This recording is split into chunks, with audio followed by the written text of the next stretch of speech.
مساء الخير يا ابطال. النهارده يا جماعه فيديو جديد من سلسله تمارين في البيت. هنركز على شد البطن وعلى حرق الدهون في الجسم كله بست تمارين. مش محتاج منك غير اللي انت تركز معايا. اهم حاجه تعملها مظبوط والراحه مظبوط والوقت اللي هنتمرن فيه والعدات بتاعتنا تكون مظبوطه.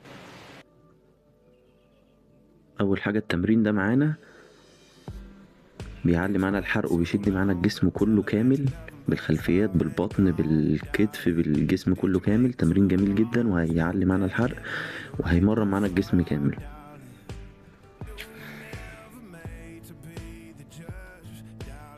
فكان هنخش على التمرين ده برضو بيعلي الحرق وبيشغل معانا البطن بشكل كبير. اهم حاجه تركز في التمرين. انا عارف ان ممكن التمرين ده يكون صعب، وده البديل بتاعه من غير ما ترفع رجلك. زي ما انت شايف هتعمله كده هيكون اسهل معاك شوية. بعد كده هتخش على التمرين ده.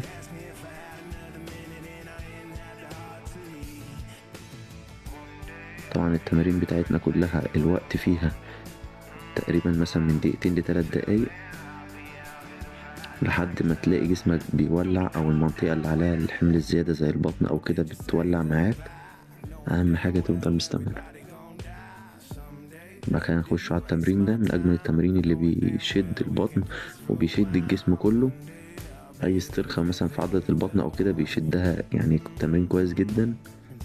برضه هتثبت فيه حوالي دقيقتين. التمرين ده طبعا بيشد الجانبيات في البطن. اهم حاجة طبعا الاداء. بين كل تمرينة وتمرينة ممكن تاخد راحة دقيقة مثلا، مش اكتر من كده عشان جسمك ما يبردش. اهم حاجة تحس وانت بتتمرن اللي انت فعلا التمرينة عاملة معاك نتيجة. طبعا نخش على البلانك من اجمل التمرين اللي بيشد الجسم كله طبعا، واي استرخاء في الجسم بيشده. تمرين جميل جدا مش محتاج كلام يعني. طبعا هتثبت فيه الوقت على قد ما تقدر، ودايما تطور في الوقت بتاعك. يعني النهاردة مثلا الاسبوع ده ثبت فيه دقيقة، الاسبوع اللي بعده ازود في الوقت، مش هثبت على وقت معين لان هو فيه قوة تحمل. تمرين جميل جدا. وبكده يا ابطال نبقى خلصنا. كل اللي محتاجه منك انك تعمل التمرين ده من مرتين ل3 مرات، وهيعلي معاك الحرق بنسبه كبيره.